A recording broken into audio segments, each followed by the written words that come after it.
not the cause of the but even when they took account of this, direct quote from the paper, we still observe a significant association between 2021 vaccination uptake and 2022 monthly increase in all-cause mortality.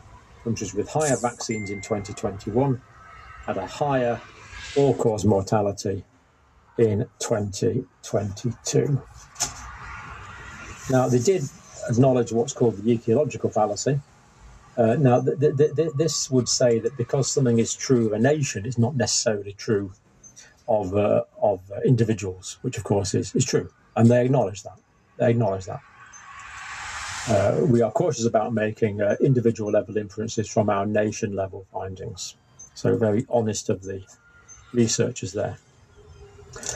Now, excess mortality caused by delayed medical treatment or diagnosis, which of course is the main reason given in the UK Parliament for the excess deaths, that it's caused by delays in medical treatment during the pandemic, and indeed the relative chaos in the NHS at the moment, which is true, but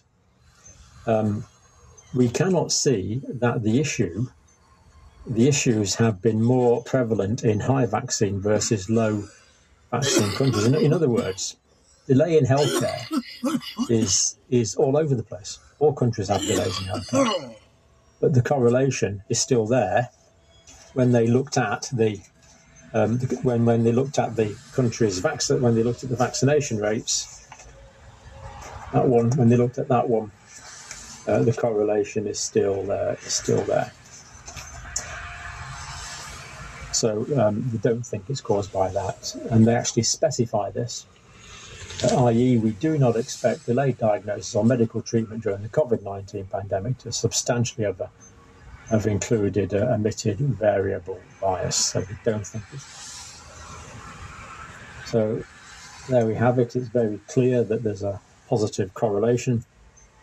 It's in that paper there.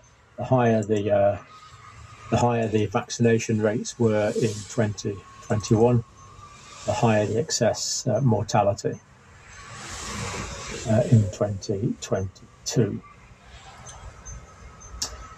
So that's the end of this video. I've nothing more to say on that now. On a completely separate matter, I've been thinking of might go to the States and take up start playing basketball. Nothing dramatic. I'd probably just start with semi-pro and then build up. But I've been looking at the terminology, and apparently you have something called a slam dunk in basketball. And this is literally a goal scored in the basket by putting the ball straight down into the loop with one's hand. So that's a slam dunk. The same points as a traditional basket, but it's a show of force, dominance, and skill. So a slam dunk is something that is completely convincing. As I say, nothing to do with this today's talk, but I'll need to use the correct terminology for when I'm playing basketball in the States. Yeah, he used to recommend stuff. Now he's definitely opened his eyes and realized that social media is culpable for their censorship.